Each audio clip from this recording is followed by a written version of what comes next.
Howdy folks and welcome back to the channel, welcome back to another episode of Hearts of Iron 4 with I think the best mod that has ever been made for this game. And as you can see, this mod is nothing more than the Total War mod. So a while ago I asked you guys a poll because I was planning a coming back to Hoi 4 with the Total War mod, and I asked you guys which nation you would like me to play. And the majority of you guys, as you can see from this screenshot here, the majority of you guys wanted me to play Japan. And actually I'm very happy about this, because I was already planning to play as Japan. Even before I asked you guys which nation you would like me to play.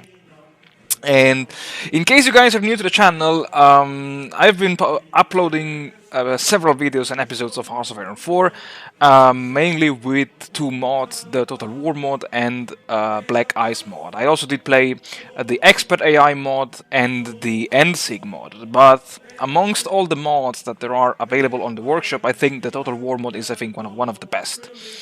And if you want to know why this is one of the best, I leave the link below to two of my videos. One in which I teach you and explain why this is the best, and the other one is a tutorial that I made for the Total War mod. Now, enough talking, let's go straight into the game. So, just to cut a long story short, why I love this mod? Well, it's very simple, because this mod is amazing, and what you are actually seeing... Sorry, I'm not really multitasking, so in case you're new to the channel, I like to, let's say, challenge myself in Hearts of Iron 4 by boosting the AI and playing on the Elite difficulty. And actually, so we can have a look now at the modifiers that the AI will gain when playing with the Elite difficulty. So you see that they have a better air mission efficiency, they have a better invasion defense, more political power gain, a higher naval and divisional speed, a minus 60% of division training time. This is incredibly high. I expect the AI to spam out divisions over divisions.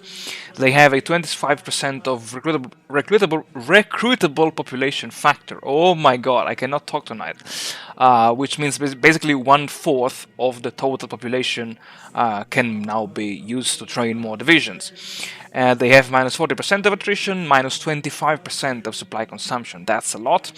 Bonuses to bomber defense, army leader cost, entrenchment speed, naval AA attack, production efficiency cap and growth, lack of resources penalty, division attack and defense, territorial pride, so the defense and the offense on the core territories, 25% of research speed, dockyard output, supply grace, naval and air fuel consumption reduction, and 15% of defense.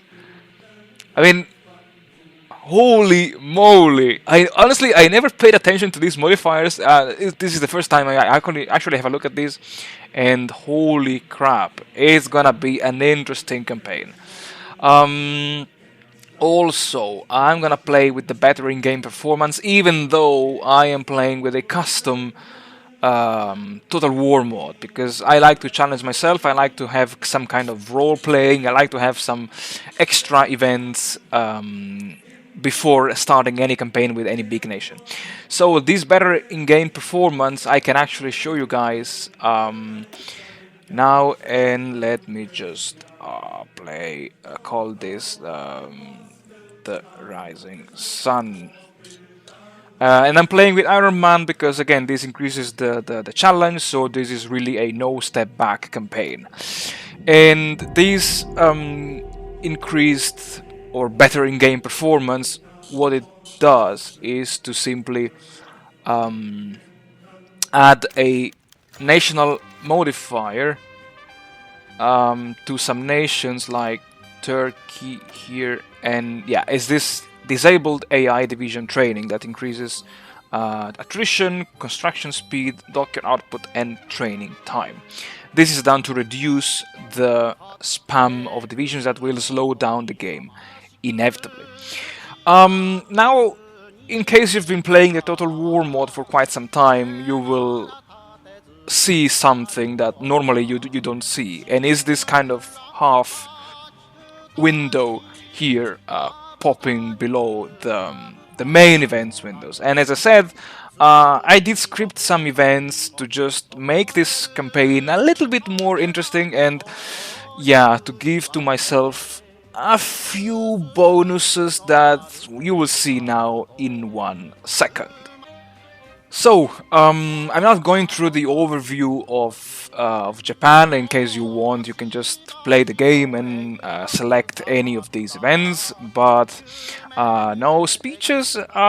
Yeah, I mean, when I play Hoi 4, in case you're new to the channel, I always like to have these fast-paced forward videos in which I like to comment what's going on while I recorded this episode.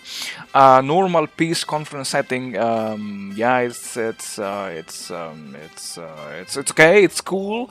And the Total War mod game guide. I think this is also one of the coolest thing about this mod, is that I think this is one of the few mods that have this guide that explains you what has been changed. And believe me, in the Total War mod, everything has been changed. And actually, just I mean, look at the focus trees. I mean, it's just amazing. Look at the icons. I mean, look at the Soviet focus tree. I mean, I have to say really seriously that the guy, or better the team of artists behind this is just amazing. I mean, seriously, guys, it's for me. I like the visual impact of these icons. I mean, okay, it's also in the vanilla game. I must say that the Paradox team is doing an amazing job. But honestly, I don't know. I look at here and all these technologies, and if you think that, let's say, also for the tanks and planes, that every tech has its own unique art. I mean, I find this just glorifying. This is just outstanding. Really big kudos to the people behind the Total War mod, because they have really done an outstanding job. And actually, I'm very happy to play as Japan, because as soon as I opened the Japanese focus tree, I fell in love with it, and I said, okay, I need to bring Japan back on the channel. And without further ado, let's have a look now at the custom events that I have scripted for this campaign before going into the overall strategy. So this is called I'm the One Who Comes from the Future. And I can actually try to read it with some kind of role-playing. This is what the well-dressed foreigner said to Emperor Hirohito and the members of the Supreme War Council as soon as the Foreign Minister Koki Hirota asked him to identify himself and explain the reason for this ultra-secret summons. The foreigner added, "Difficult times lie ahead for the Japanese Empire, but I bring you the knowledge and experience to avoid catastrophe."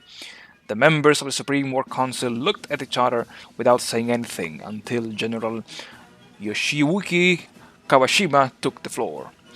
"Why should we believe you, stranger? You barely speak our language. Who can assure you that you are not a spy or a saboteur financed by a foreign power?" "Listen to me," the foreigner replied quietly, "and you will not regret it. Decide to do your own thing, and in less than 9 years, 2 weapons of mass destruction will rain down on Japan, marking the end of the empire."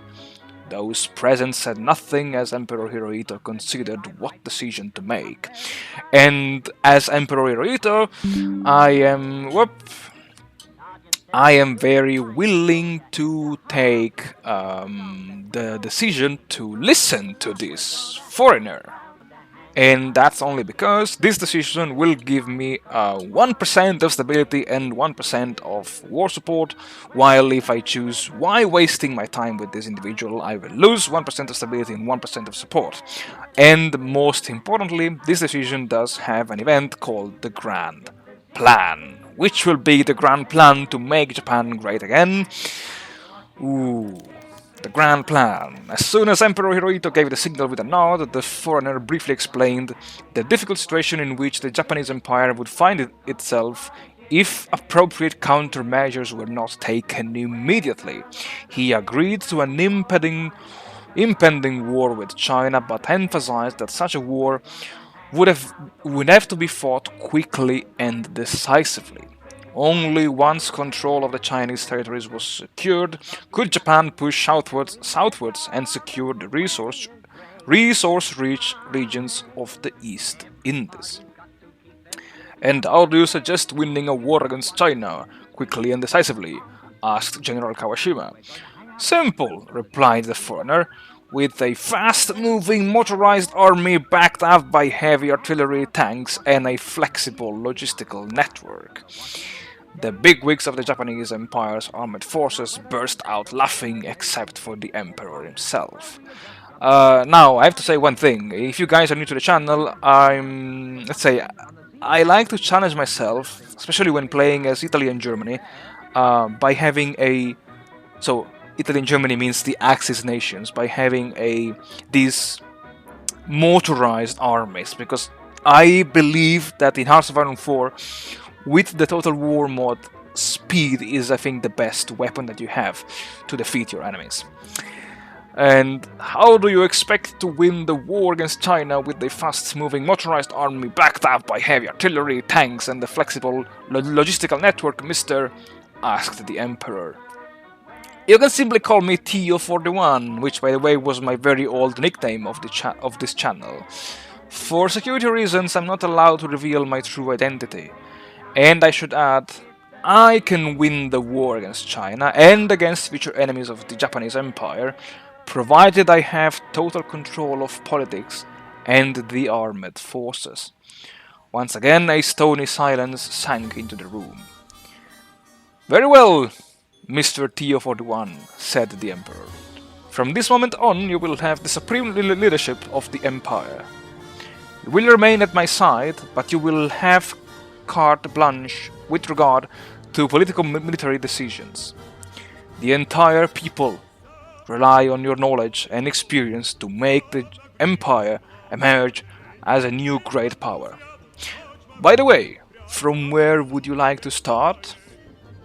And okay, so that's basically the ground plan that I imagined in this hypothetical meeting with Emperor Hirohito and the members of the Japanese War Council. I have now 4 options. They are all very cheesy, very let's say interesting for me, and I can either use my knowledge to motorize the IJA, the Imperial Japanese Army, and this will basically give me some research bonuses for those two technologies, as well as the bonus ahead of time penalty reduction for the mechanized infantry. I can, let's say, I can teach the Japanese how to employ the heavy artillery, and this is also very interesting because it reduces the production cost of all the heavy artillery models, as well as increasing a bit by 15% all the stats of the heavy artillery. In my opinion, the Japanese need a better armor, and this is the choice that I will make for one simple reason. And for a quick and easy victory against China, we need to secure the supply lines. This is also very interesting because it reduces the supply consumption by 15% and increases the construction speed of infrastructure and railway by 15%, as well as it gives me a 2 years reduction bonus for this technology here that I think exactly is the logistics company level 2. I will go with the armor, but before going with this... Oh, actually, yeah, I have to do it because I have one extra event that is called the International Reaction. As soon as the news of the appointment of Mr. Tio41 as Emperor Hirohito's personal advisor spread outside Japan, the situation took a sudden turn. Fearing that they would fall into the expansionist orbits of the Japanese Empire, the governments of many countries in Asia, Europe, and South America appealed to the Swedish government to allow them to be annexed, benefiting in the long term from the power of Swedish neutrality. Now, this is kind of event that I scripted at the very beginning before adding this kind of role-playing story, and this is just my excuse to reduce the number of nations that are available and playable on the map, because from my previous experiments with the Black Ice mod, the less I mean, the least number of nations there are on the map, and the faster and smoother the game and the mod runs.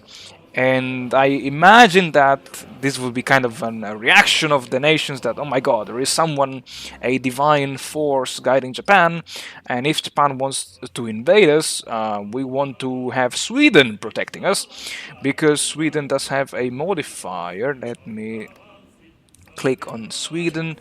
I think it has, yeah, this neutral foreign policy, which has also this AI modifier, desire to be in or expand a faction, minus 100. And this decision will basically add a, first of all, the free trade law to Sweden, as well as this Swedish stability. I think I should change it to Swedish neutrality, which increases, of course, the resource gain efficiency by 100% and reduces the recruitable population factor, the construction speed, factory output, dockyard output, as well as increases the justify the time needed to justify on Sweden.